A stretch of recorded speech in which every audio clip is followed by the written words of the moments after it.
Hey guys, welcome to video. Today we're here and we're talking about why Trump is cutting funding for the Department of Education and what it could mean for the future if it's passed by Congress.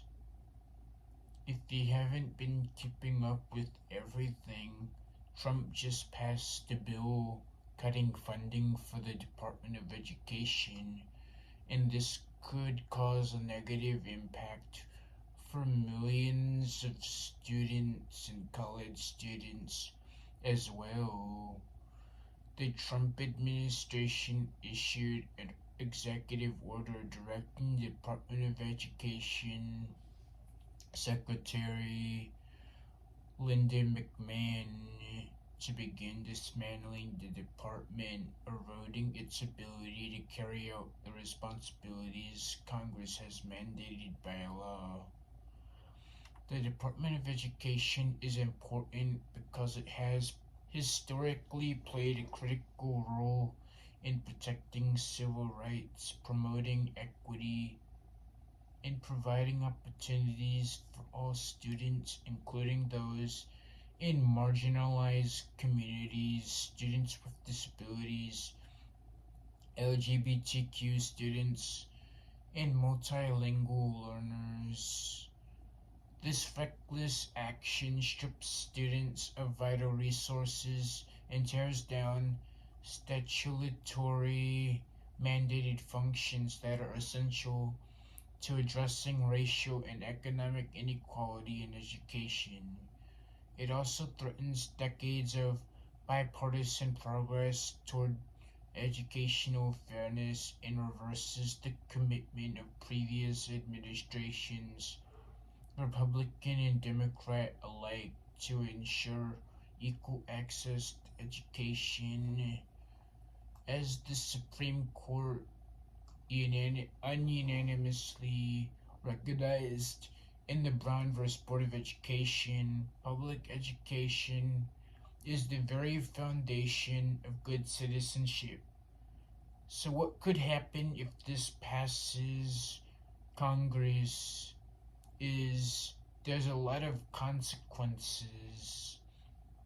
Because of this, students with disabilities, special education for students of all races, that religious freedom is protected, and that protecting against sex-based discrimination, including LGBTQ students, remains a priority in schools nationwide. Donald Trump is refusing to do this and wants to dismantle the ED, undermining its ability to safeguard these critical protections and weaponizing the department to carry out a deeply unpopular agenda. Without the ED, the federal government's capacity to collect data is eviscerated, which is an essential resource for identifying and addressing disparities in education. Without this oversight, school districts won't be held accountable for unjustified racial and disability disparities in discipline, academic performance, and access to resources. Policies based on data which have helped reduce discriminatory discipline practices and promote equity for marginalized students are now at risk. The ED is also statutorily mandated to enforce national student privacy laws and to provide students and parents an avenue to challenge abuses of their privacy. Without those protections, information about students' grades, discipline, medical history, and family income may be used for purposes they never agreed to, and even being weaponized in President Trump's deportation machine.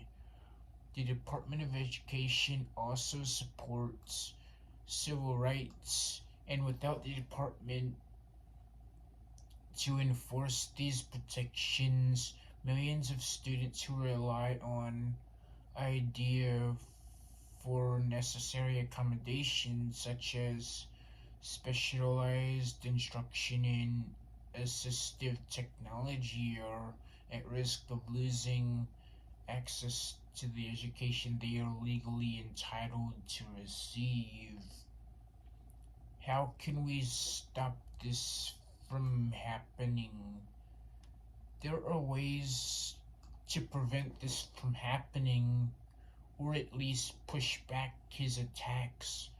For more than a century, the ACLU has been at the forefront of the fight for educational equity, including arguing Brown versus Board that segregation and equality cannot coexist. That which is unequal, in fact, cannot be equal in law. Today, educational landscape still denies marginalized students access to quality learning environments, undermining the very principles that Brown sought to establish. Attacks on the ED are an attack on progress we have made to advance educational equity. The ACLU is calling on Congress to act immediately to restore the federal government's role in enforcing civil rights. We must ensure students with disabilities receive educational services, maintain transparency through data collection, and promise that students in low income communities are not left behind.